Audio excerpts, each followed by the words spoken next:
nous allons partager la parole du Seigneur. Nous avons besoin de reposer notre foi sur quelque chose de solide. Nous avons besoin de faire du progrès tous les jours dans le sens de la sanctification, de la connaissance du Seigneur.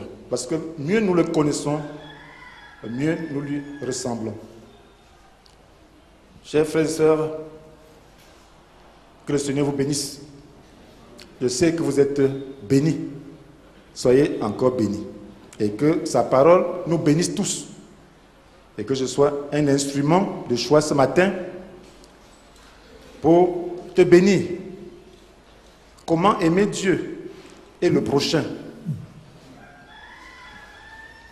Comment pouvons-nous aimer Dieu et le prochain? Nous avons vu dans un message que le but de la vie, c'est aimer Dieu, aimer le prochain. Comment le faire donc?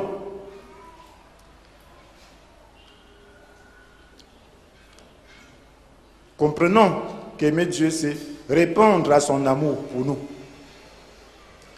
Lorsque nous aimons Dieu, nous répondons juste à son amour.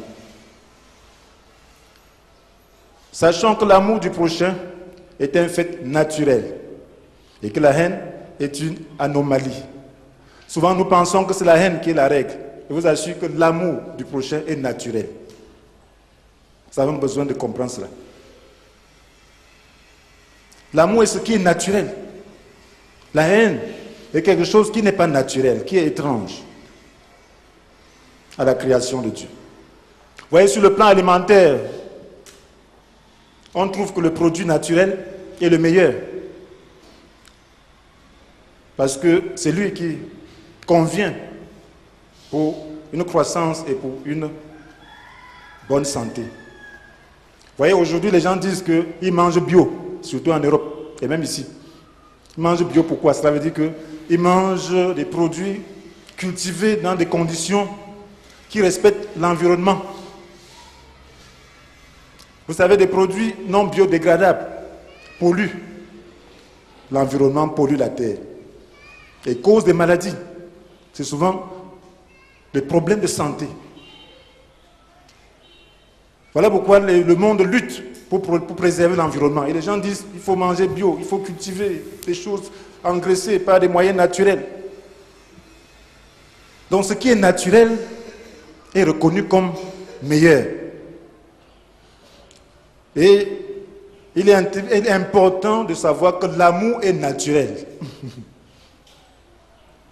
L'amour n'est pas quelque chose qui n'est pas naturel, que Dieu n'a pas créé. C'est la haine qui est quelque chose qui est le produit de l'autre, de l'ennemi, et qui provient de la manigance des hommes. Mais un homme naturel est aimant. La Bible nous dit dans 1 Jean, chapitre 4, verset 7, « Mes chers amis, aimons-nous les uns les autres, car l'amour vient de Dieu. » 1 Jean 4, verset 7. « Chers amis, aimons-nous les uns les autres, car l'amour vient de Dieu. Celui qui aime est né de Dieu, et il connaît Dieu. » Vous voyez, si l'amour vient de Dieu, la haine vient d'où? Cela veut dire que lorsque Dieu a créé le monde, il a mis dans le monde ce qui est de lui. L'amour vient de Dieu. C'est ça qui est naturel. L'amour est naturel à l'homme. La haine ne vient pas de Dieu. Donc si tu veux aimer, sache que c'est juste exprimer ta nature, ta véritable nature. Parce que ta véritable nature d'origine n'est pas la haine.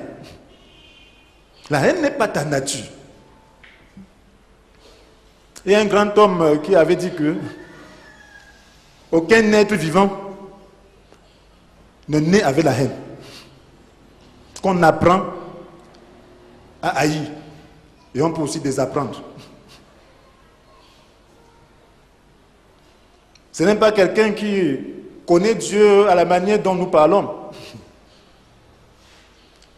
Mais c'est quelqu'un qui avait l'amour au fond de son être. Et qui a triomphé de beaucoup de choses par l'amour, en pratiquant simplement que l'amour vient de Dieu, que l'amour est naturel. Et qu'on peut apprendre l'amour à l'autre. On peut l'amener à apprendre parce que c'est sa vraie nature. Ça correspond à sa vraie nature. Ne voyez-vous pas que lorsque vous êtes dans une situation de tension, de haine, et qu'on vous pose un acte d'amour, vous vous rendez compte que c'est effectivement ce que vous devrez faire. Que c'est ça qui est naturel, que c'est ça qui est normal. Même dans le monde, c'est l'amour qui est normal. C'est l'amour qui fait partie de ce que Dieu a fait alors, a créé. Nous avons besoin de savoir comment aimer de l'amour qui vient de Dieu et qu'on reçoit à la nouvelle naissance. Et pour y arriver, nous allons voir ce qui a motivé Adam dans son amour pour sa femme. Qu'est-ce qui l'a motivé? À partir d'un cas pratique comme ça, nous allons comprendre ce que c'est que l'amour naturel. La motivation de l'amour d'Adam pour Ève. Dieu créa Ève à partir d'une côte tirée d'Adam. Vous voyez, à son réveil, qu'est-ce qu'il a dit? En voyant Ève à ses côtés. Il s'écria, voici bien cette fois celle qui est os de mes os et chair de ma chair. Dieu l'avait plongé dans un profond sommeil et avait tiré de lui une côte pour créer Ève. Et lorsqu'il se réveille, il dit, voici bien cette fois celle qui est os de mes os et chair de ma chair. C'est très important. Qu'est-ce que cela veut dire? Cela veut dire que lorsque Adam aimait Ève, il l'aimait en tant que os de ses os et chair de sa chair. Qui peut haïr ses os? Qui peut haïr sa chair? Donc c'était d'un amour naturel. Pourquoi Dieu avait-il tiré Ève de la côte d'Adam? Pour que Adam, en voyant, sache que voilà mes os, voici ma chair. Donc l'amour était naturel. En aimant Ève, il aimait ses propres os, il aimait sa propre chair. La Bible dit que personne n'a jamais haï sa propre chair. Que chacun la nourrit et l'entoure de soins. Donc l'amour, Dieu a voulu que l'amour puisse réunir les hommes. Que l'amour puisse être naturel parmi les hommes. Il a voulu que lorsque Adam voit Ève, qu'il voit un de ses membres.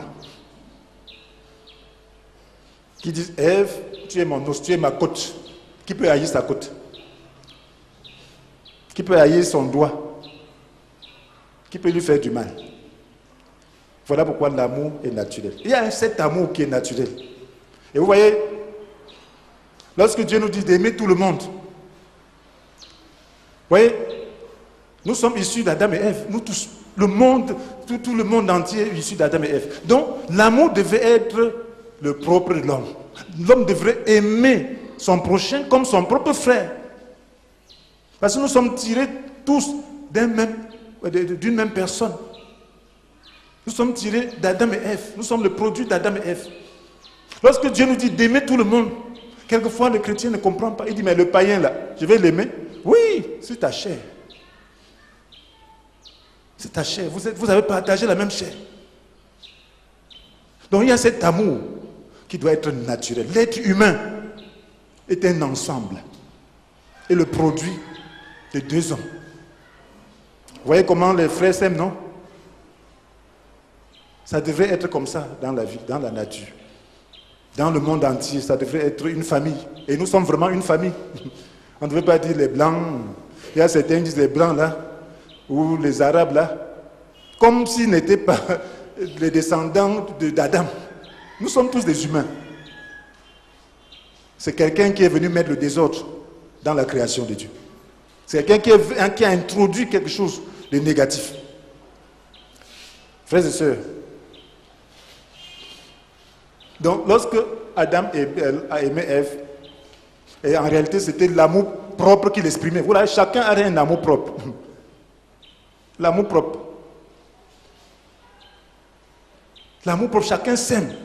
Chacun veut le bien de lui-même, n'est-ce pas? C'est ça l'amour propre. C'est quelque chose de normal.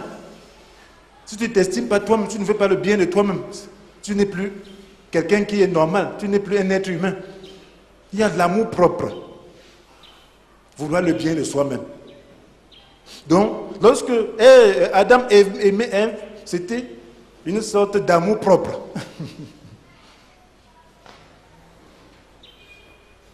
Si tu t'aimes, sache qu'en aimant ton prochain, tu t'aimes toi-même. Donc, Dieu a voulu que l'amour entre les humains soit l'amour propre.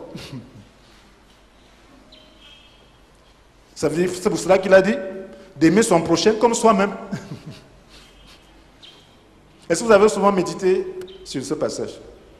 Comment aimer son prochain comme soi-même? Pourquoi aimer son prochain comme soi-même? Parce que ton prochain et toi, vous formez une même famille. Vous êtes du même sang. Vous appartenez à l'humanité. Dans les familles, on demande d'aimer les frères et les sœurs. Même le plus faible, même le plus têtu. On dit non. Les parents disent non, aime-le. Quel est le parent qui a déjà dit à un de ses enfants que c'est celui-là qui est têtu? Je ne vois pas un parent. Il va lui dire supporte-le, aide-le, peut-être il va changer. Oui, ce parent a pitié de tous ses enfants. C'est la même chose. Et c'est ce que nous devons faire, mes frères et sœurs. Et pourquoi Ève avait-il mangé le fruit défendu? Ce n'était pas amour propre, n'est-ce pas? Elle voulait du bien d'elle-même, ce qu'elle estimait être bien.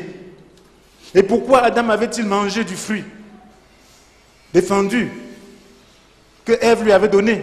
Il a pris le fruit défendu des mains d'Ève. Pourquoi? Vous savez pourquoi? Adam avait pris le fruit défendu de la main d'Ève. C'est simple. Vous allez comprendre pourquoi. Pourquoi Dieu aime-t-il l'homme? Pourquoi Dieu nous aime-t-il? Répondons à cette question maintenant. Nous pouvons trouver un élément de réponse à travers la manière dont Dieu a fait l'homme. Comment Dieu a-t-il fait l'homme? La Bible nous dit dans Genèse 2, verset 7, « L'Éternel Dieu façonna l'homme avec de la poussière du sol. » C'est pour cela que nous aimons la terre, non? Nous sommes poussière. Parce qu'il y a un élément terre en nous. Nous sommes attachés à la terre en tant que poussière. Parce que la terre, là, il y a quelque chose de commun avec nous. Maintenant, ce n'est pas suffisant. Il lui insuffla dans les narines le souffle de vie. Et l'homme devint un être vivant. Voilà la différence. Il a insufflé dans ses narines le souffle de vie. Son propre souffle, son Esprit Saint. Voilà ce qu'il y a de très important. Si tu comprends cela, mon frère, ma soeur, ton amour pour Dieu changera. Cela veut dire que tu as quelque chose de divin en toi. Dieu a insufflé en l'homme son propre souffle, son Esprit Saint. C'était là la création. Donc, lorsque Dieu aimait l'homme, lorsqu'il aimait Adam, il s'aimait lui-même. Parce qu'en Adam, il y avait une partie de lui-même. Dieu est esprit, n'est-ce pas? Lorsque Dieu aime l'homme, c'est simplement parce qu'il fait partie. Vous voyez, donc Dieu ne peut pas haïr. L'homme qui a l'esprit de Dieu est un prolongement de Dieu. L'homme qui a l'esprit de Dieu, c'est pour ça qu'on dit enfant de Dieu. Donc, il appartient à Dieu. Il fait partie de Dieu. Et qui peut haïr ce qui lui appartient? Si tu as l'esprit de Dieu en toi, mon frère, Dieu t'aime. Et lorsqu'il a créé l'homme, il a mis son esprit en lui. Voilà pourquoi Dieu aimait Adam. De manière naturelle, c'était un amour naturel. Et si vous voyez que c'est Dieu qui a créé toutes choses, vous pensez qu'il peut haïr? Non, tout vient de lui. Mais l'homme en particulier, la Bible nous dit qu'il est son image. Dans Genèse 1, verset 26, il avait dit, créons les hommes pour qu'ils soient notre image, ceux qui nous ressemblent. Créons les hommes pour qu'ils soient notre image. Dieu créa l'homme pour qu'il soit son image. Et pour être son image, il fallait sa nature. Il fallait son Esprit Saint. Donc, mes frères et sœurs, l'homme a en lui ce qui est naturel à Dieu. C'est-à-dire sa nature, son esprit. Il a une partie spirituelle et une partie charnelle. Petit charnel qui vient du sol. Charnel dans le sens du corps. Pas dans le sens moral. Amen. Donc c'est de ça que je suis en train de dire. Donc il a une partie charnelle. Et la Bible nous dit personne n'a jamais haï sa propre chair. Dans Éphésiens 5, verset 29. Vous voyez pourquoi Jésus nous aime dans Éphésiens 5, verset 29 à 30. Et personne n'a jamais haï sa propre chair, mais chacun la nourrit et l'entoure de soins, comme le Christ le fait pour l'Église, parce que nous sommes les membres de son corps. Donc si tu es membre du corps de Christ, l'amour de Christ pour toi est naturel. Si tu doutais de l'amour de Christ pour toi, sache que c'est un amour naturel. Lorsque Christ t'aime, il s'aime. Il ne peut pas te haïr. Il y a des moments où on doute de l'amour de Dieu. Ce n'est pas possible. Un chrétien ne doit pas douter de l'amour de Dieu. Parce que Dieu ne peut pas se haïr lui-même. Il ne peut pas te haïr. Parce que tu fais partie de lui. C'est impossible, mon frère, ma soeur. C'est impossible que Dieu te haïsse. C'est ce que tu dois comprendre. L'homme doit répondre à l'amour de Dieu.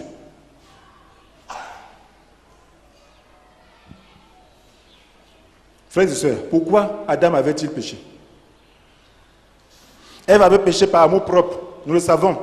Elle a convoité le fruit sous l'instruction du serpent, sur qui elle avait la domination, parce que Dieu avait établi l'homme et la femme sur le reste de la création.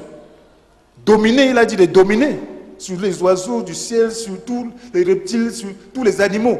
Dominer. Donc il pouvait dire au serpent, tais-toi. C'est lui qui avait l'autorité sur le serpent.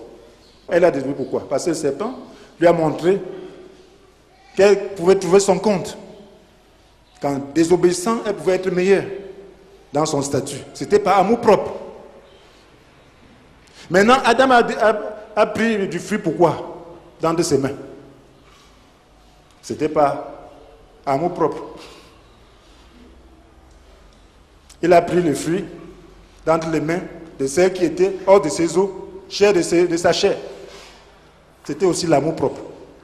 L'amour naturel que Adam avait pour Ève, c'était un amour propre. En aimant Ève, c'était s'aimer lui-même. Il a voulu préserver la relation au détriment de l'amour de Dieu. Et c'est ce que nous faisons souvent. Ne dites pas qu'Adam avait mal fait. Nous faisons souvent, nous préservons notre propre intérêt au détriment de l'amour de Dieu. Ça nous arrive tous. Il est seulement question de savoir comment renforcer sa relation avec Dieu. Donc l'homme doit répondre à l'amour de Dieu. Dieu aime l'homme parce qu'il a le souffle de Dieu en lui. Et maintenant, l'homme a en lui ce qui appartient à Dieu. Il devait donc aimer Dieu d'une manière naturelle. Mon frère, si une partie de Dieu en toi et devient une partie de toi, aimer Dieu devient naturel, n'est-ce pas? Si tu fais corps avec Dieu, si tu as l'Esprit de Dieu, mon frère, aimer Dieu devient naturel. Si l'Esprit de Dieu fait partie de toi, c'est voilà pourquoi on parle de la communion. Voilà pourquoi on parle de la nouvelle naissance. Lorsque tu reçois le Saint-Esprit, le Saint-Esprit fait partie de toi. Parce que Jésus a dit qu'il nous enverrait notre consolateur, qui restera éternellement avec nous, pour toujours. L'Esprit de Dieu qui t'est donné fait partie de ta personne pour toujours.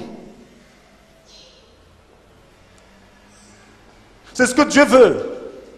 Dans Jean 14, il a dit qu'il enverra le Saint-Esprit, notre défenseur de sa seule cause. L'Esprit de vérité que le monde est incapable de recevoir parce qu'il ne le connaît pas, il ne le voit pas. Mais nous on le connaît, on le voit, pour qu'il reste éternellement avec nous, pour toujours avec nous. Donc quand tu as l'Esprit de Dieu, quand tu nais de nouveau, tu as l'Esprit de Dieu pour qu'il soit avec toi pour toujours. Et si tu aimes donc Dieu, tu aimes ce qui t'appartient, tu fais corps avec Dieu. C'est la raison pour laquelle la Bible nous dit dans Romains 5, verset 5, que l'amour de Dieu est répandu dans notre cœur par le Saint-Esprit qui nous a été donné. Lorsque tu reçois le Saint-Esprit, cela t'a été donné pour t'appartenir, pour être avec toi pour toujours. Donc si tu aimes le Saint-Esprit qui est en toi, ça veut dire que tu aimes Dieu. Tu t'aimes toi-même. Donc un véritable chrétien qui a la culture de l'esprit, lorsqu'il aime Dieu, il est en train de s'aimer lui-même. Parce que Dieu fait partie de sa nature. C'est ce que tu dois comprendre, mon frère, ma soeur. Aimer Dieu doit être naturel. Un chrétien, c'est la preuve que tu as le Saint-Esprit. C'est ça qui différencie entre ceux qui ont le Saint-Esprit et ceux qui l'ont pas. Si tu as le Saint-Esprit, tu dois aimer Dieu. Ça veut dire que l'amour de Dieu est dans ton cœur. Parce que la Bible dit que l'amour de Dieu est répandu dans notre cœur par le Saint-Esprit qui nous a été donné. Mais souvent, le problème, c'est que quelqu'un peut avoir une influence des dons spirituels, il pense qu'il a le Saint-Esprit. S'il n'aime pas Dieu, il faut chercher le Saint-Esprit. Simple. Tu ne peux pas te haïr. C'est une loi. Personne n'a jamais haï sa propre chair. Tu ne peux pas faire corps avec Dieu et tu le hais. C'est impossible. C'est impossible. C'est pour cela que les apôtres comme Jean disent que celui qui en Dieu ne pêche pas. Cela veut dire quoi? Ça veut dire pas être détourné de Dieu. Tu vas aller encore où? Tu fais corps avec Dieu. Comment ça peut se passer?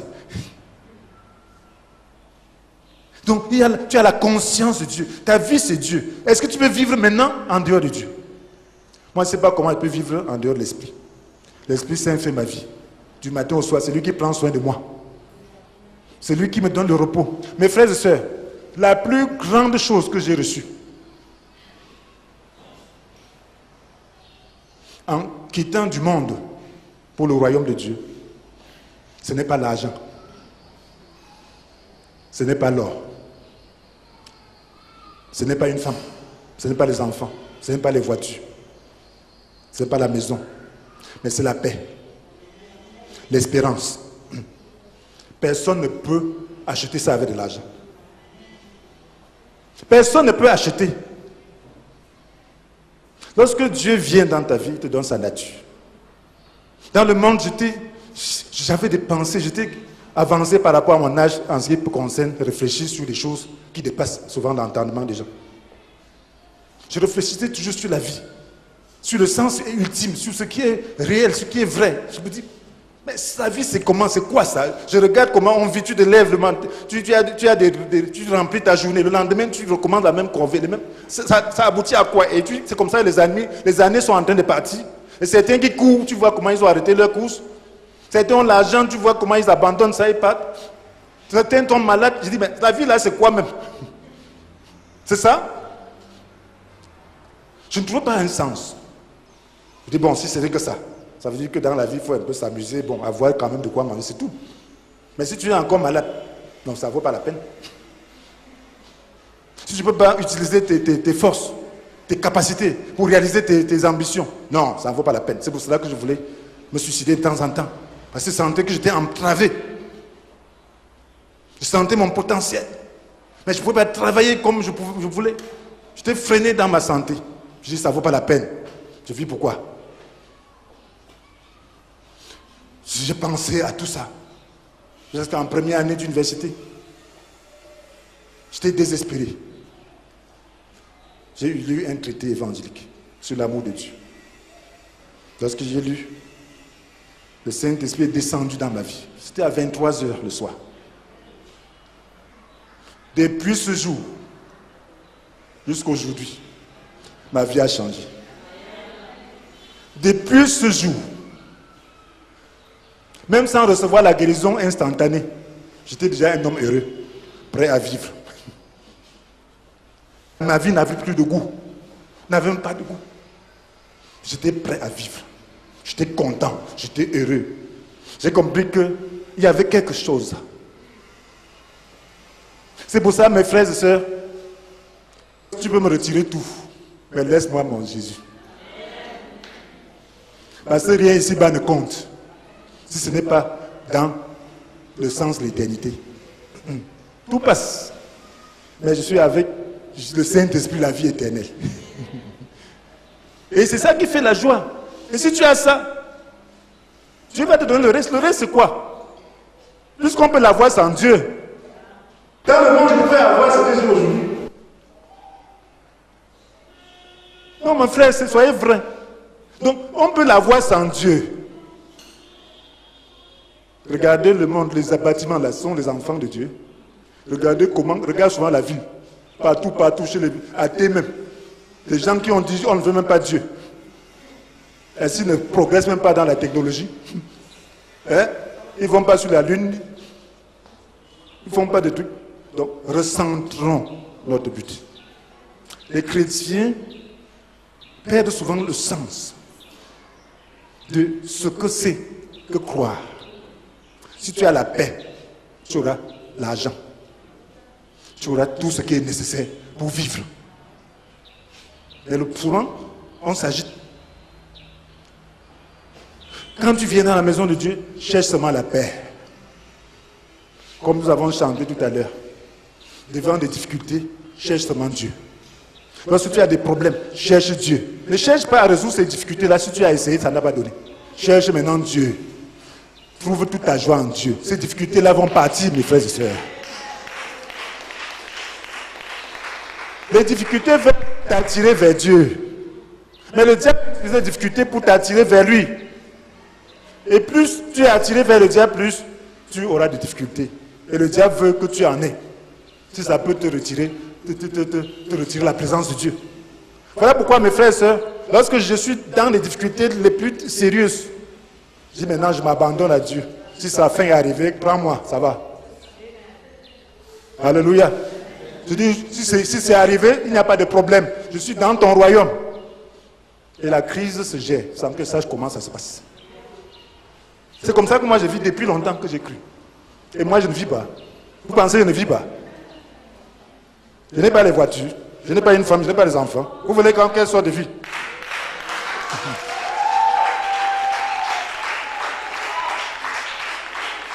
Donc, mon frère, mon but ce n'est pas quelque chose ici-bas. Mon but ce n'est que Dieu et Dieu seul. Et si tu as Dieu et Dieu seul, ça veut dire que tu es en train de bâtir ta relation. C'est ce que Dieu voulait que Adam bâtisse, la relation. Cette relation doit être plus forte que tout. Cette relation doit être plus élevée que l'amour propre. Parce qu'il y a l'amour propre en nous. Et pourquoi Adam avait pu pécher? Parce que son amour propre était supérieur à l'amour de Dieu. Amen. Amen. Lorsque tes intérêts sont au-dessus des intérêts de Dieu, mon frère, tu pêches. Voilà le vrai péché même. Tu dois élever les intérêts de Dieu toujours au-dessus de tes intérêts. Je suppose, mes frères et sœurs, Adam devait aimer Dieu de manière naturelle. Donc, le souffle de Dieu était la partie spirituelle dans Adam. Il avait deux natures en lui. Il y avait une nature charnelle, une nature spirituelle. Donc, cette nature spirituelle devait s'élever au-dessus de la nature charnelle. Même sa femme, son amour qu'il avait pour sa femme, c'était toujours l'amour propre, toujours charnel. Dieu voulait que son amour pour sa femme soit spirituel. Que ce ne soit pas juste l'amour propre. Parce qu'il avait une capacité, une qualité, la nature de Dieu en lui. Il devait aimer en sa femme ce qui était de Dieu en elle aussi. Ça devait les unir. Il devait aimer Dieu à cause de l'Esprit de Dieu en lui et aimer sa femme à cause de l'Esprit de Dieu dans sa femme. Et là, ça devait être un amour spirituel et non l'amour propre. Et tu dois maintenant t'aimer, pas de manière charnelle, mais de manière spirituelle. Toi-même, tu dois t'aimer de manière spirituelle. Ça veut dire élever le spirituel au-dessus du terrestre et du physique dans tes relations avec Dieu. C'est ce que Dieu voulait. Cela est possible. Alléluia.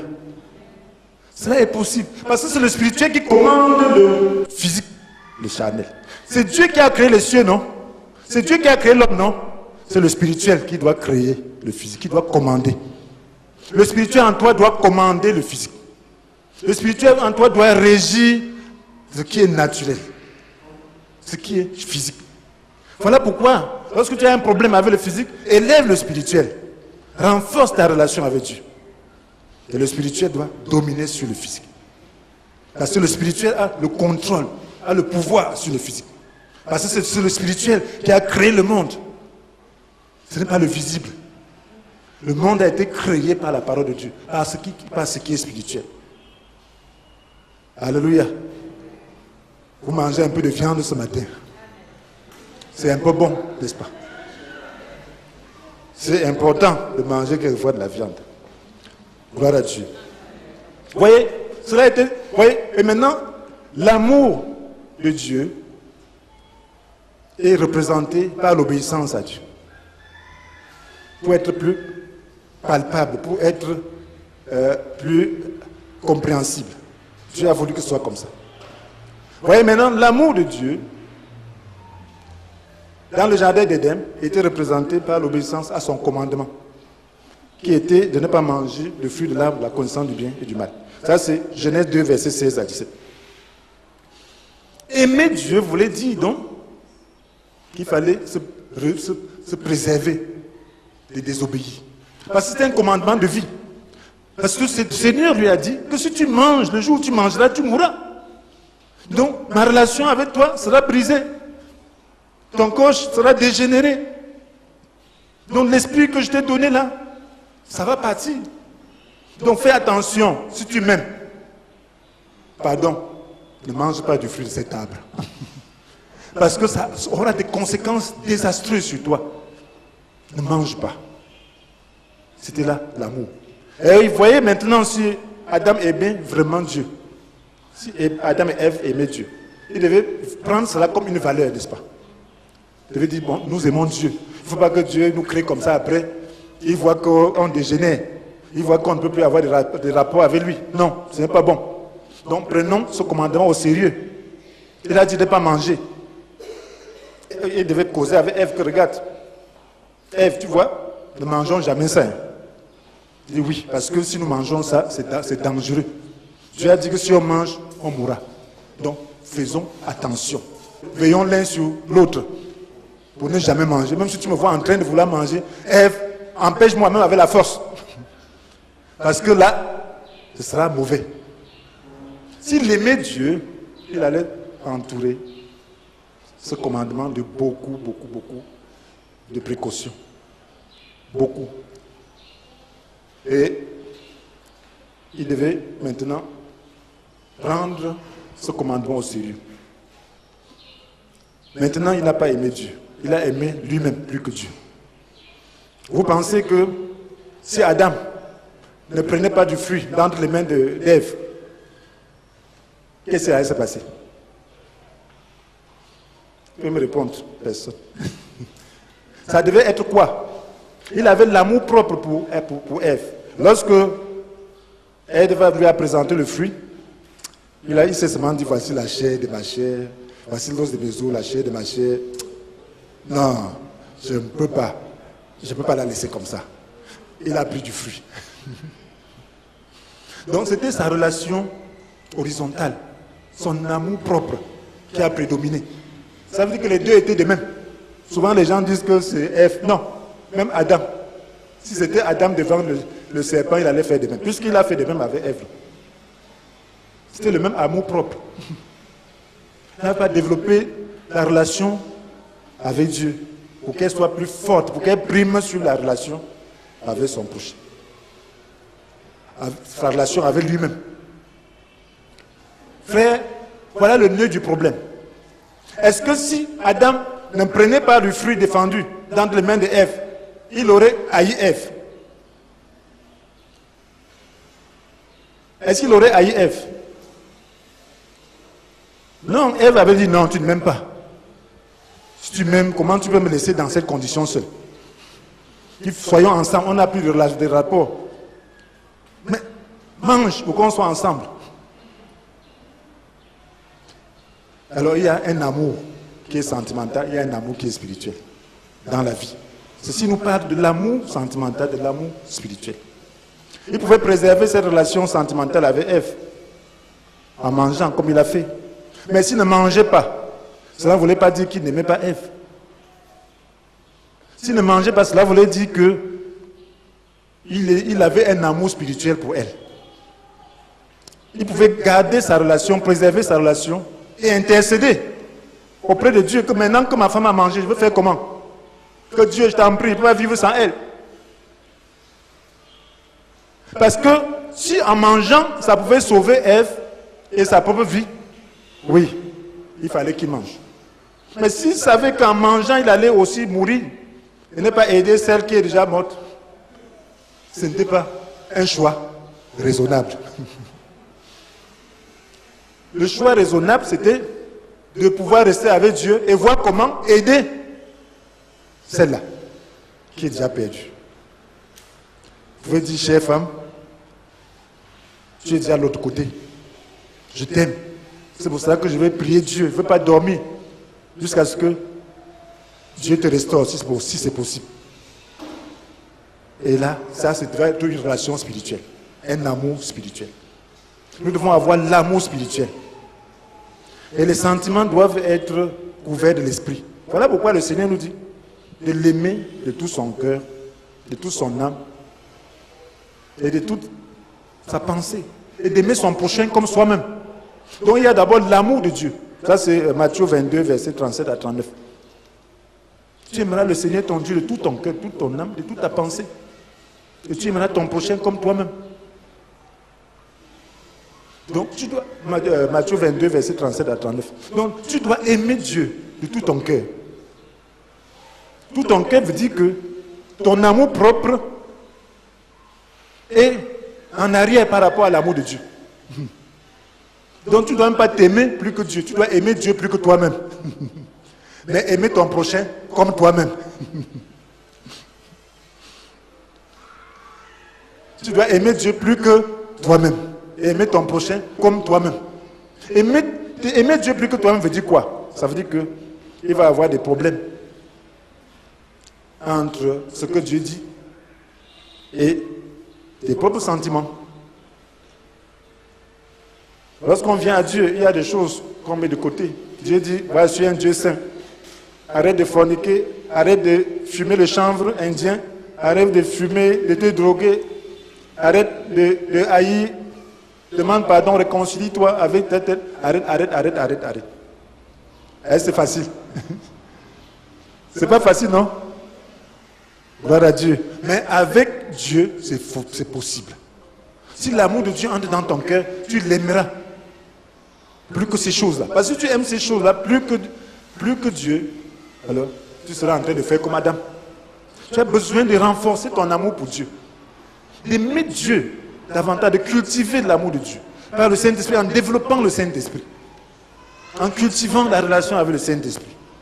Et en ce temps-là, ces choses vont tomber. Ne dis pas que non, moi j'aime ça.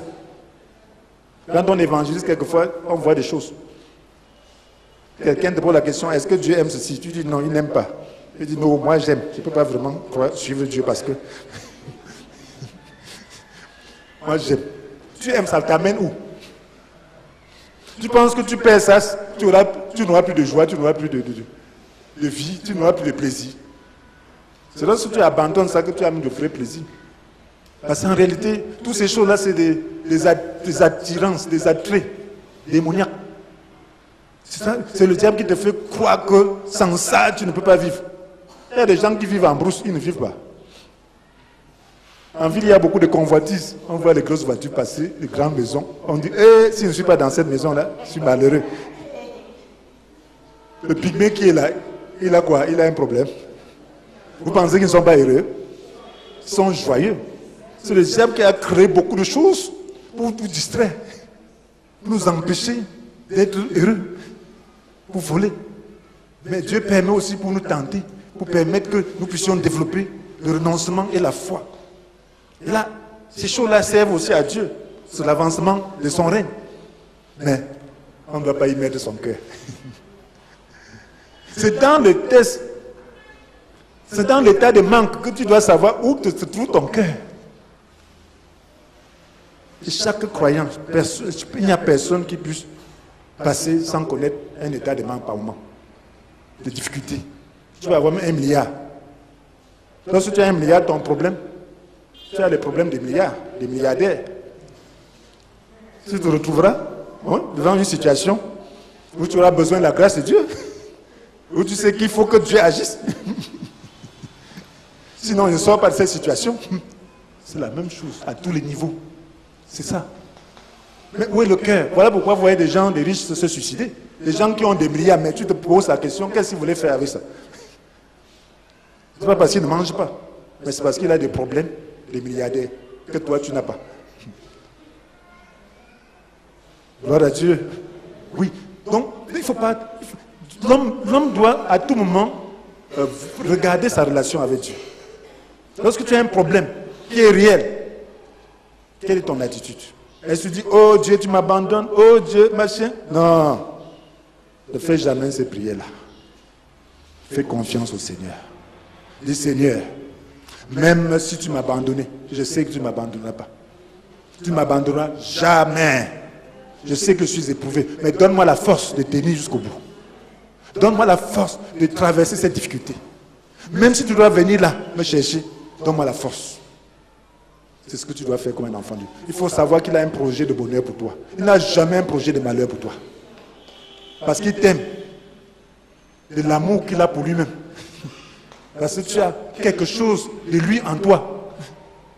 Il t'aime parce que tu es un prolongement de lui-même. Donc il ne peut pas se renier. Tu fais corps avec Dieu. Voilà l'enfant de Dieu. Mais il a besoin de te perfectionner.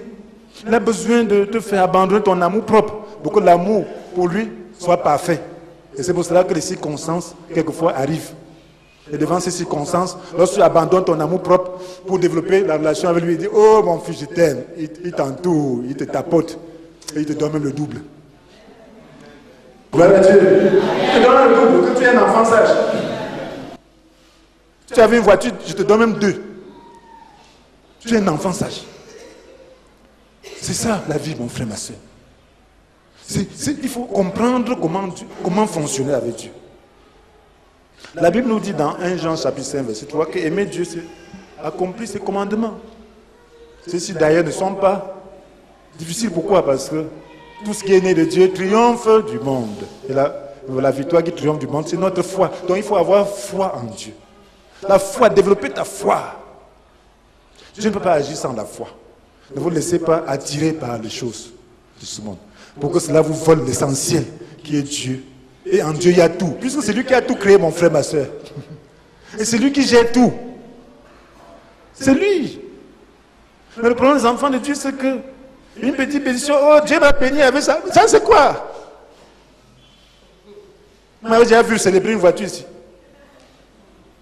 Célébrer une maison, c'est quoi? Témoigner que Dieu m'a dit, ça c'est quoi? Ce n'est rien. Puisque les gens ont ça. Si ton Dieu ne peut te donner que ça, c'est que s'il est petit, il va dire que l'autre va dire que ton Dieu est petit. Viens, mon Dieu va te donner plus que ça.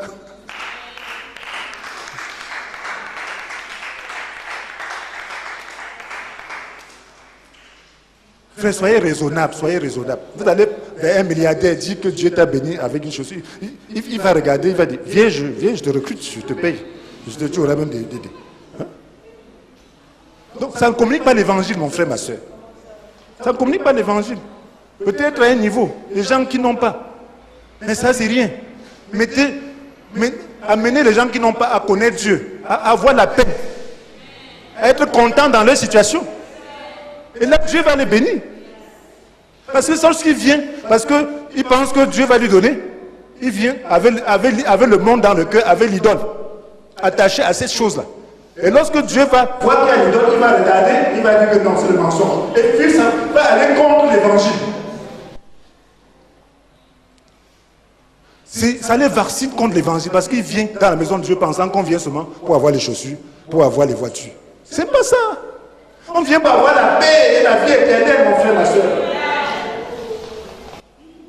Si tu viens pour chercher Dieu, la vie éternelle, tu auras ces choses.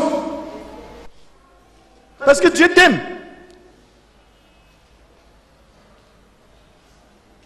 Je suis toujours posé la question, qu'est-ce qui se passe?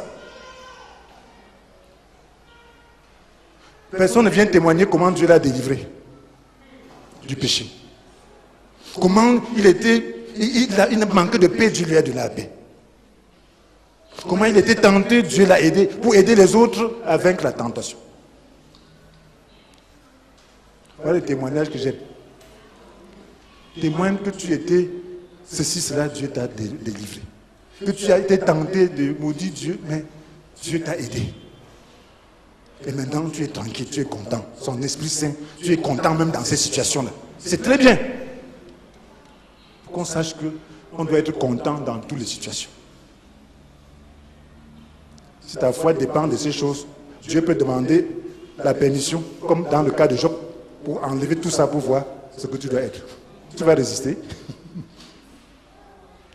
C'est ça le problème. Donc, ta foi ne doit pas dépendre de ces choses, mes frères et sœurs. Dieu nous aide parce que nous sommes le prolongement de ses membres. Voyons quelques exemples d'amour. Noé aimait ses contemporains malgré leurs graves péchés. Vous savez, le temps de Noé, vous savez ce que c'était. La Bible dit que le cœur de l'homme ne concevait que le mal du matin au soir. Ça, c'est Genèse 6, verset 5. Dieu était malade de voir cela. Vous voyez, vous vivez au milieu de gens qui ne conçoivent que le mal. Qu'est-ce que vous allez faire? Mais qu'est-ce que Noé a fait? Dans 2 Pierre 2, verset 5.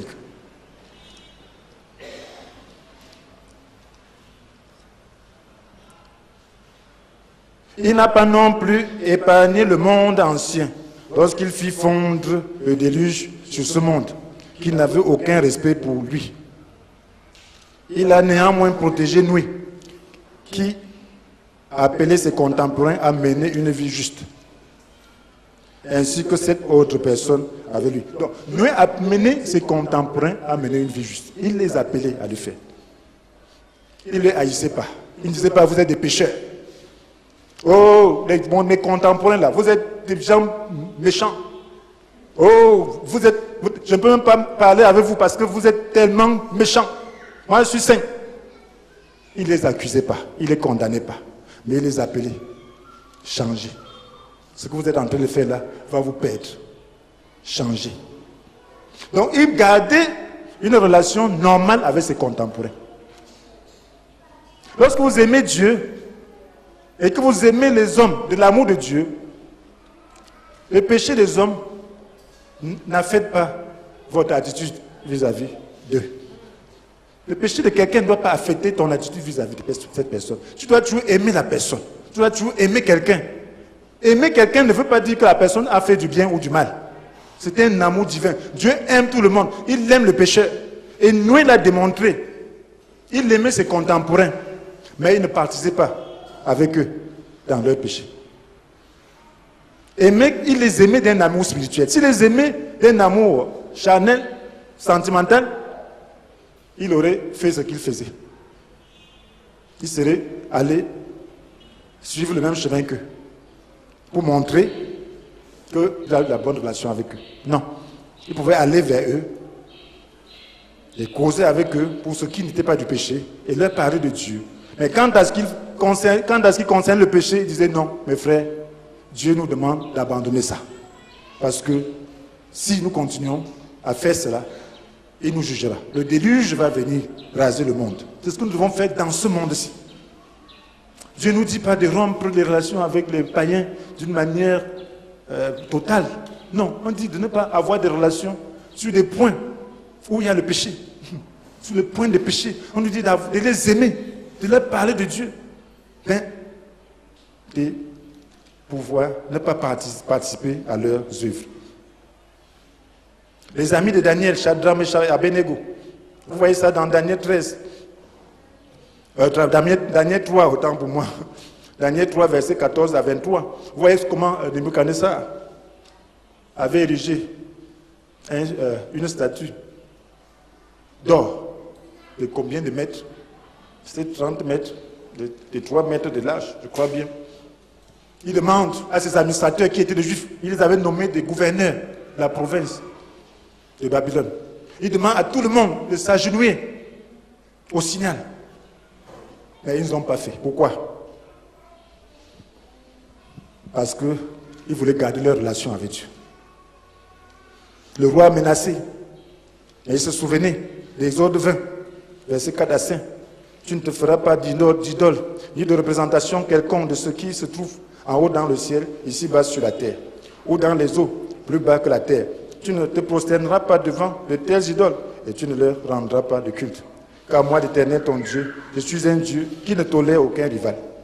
Je punis les fils pour la faute de leur père jusqu'à la 3e, voire la 4e génération de ceux qui m'haïssent. Donc, tu ne veux pas te prosterner. Voilà une idole. On lui dit prosterne-toi. C'est le roi qui les avait nommés. Si quelqu'un ne se prosterne pas, on va le jeter dans la fournaise ardente. Mais qu'est-ce que Shadrach et Abednego ont fait? Leur relation avec Dieu était plus forte. Donc la relation avec Dieu doit être plus élevée que l'amour propre. C'est cela demander le risque de mourir. Ils ont dit que nous, on préfère mourir dans ce cas-ci. Dieu a dit formellement. On ne peut pas se prosterner devant les idoles. Le roi a dit, quoi? Il s'est fâché. On a chauffé 7 fois plus. Et il a pris des vaillants bourreaux, soldats pour les jeter. Lorsqu'on les a jetés, la flamme a tué ceux qui les jetaient. Et Shadrach et Abednego avait dit au roi, même si tu nous jetais dans cette fournaise, Dieu est capable de nous sauver. Même s'il ne le faisait pas, nous n'adorons pas tes dieux. Donc il faut prendre une résolution. Aimer Dieu, c'est avoir des valeurs. Je finis ici là. Quelles sont les valeurs que tu défends? Il y a des valeurs de vie. Il y a des commandements de vie dans la parole. C'est à toi d'aller chercher, les trouver. Il y a ce qu'on appelle l'essentiel. Il y a d'autres commandements qui sont là simplement pour encadrer les gens. Mais il y a des commandements de vie, comme le commandement donné à Adam dans le jardin d'Éden. Un enfant de Dieu doit se connaître cela.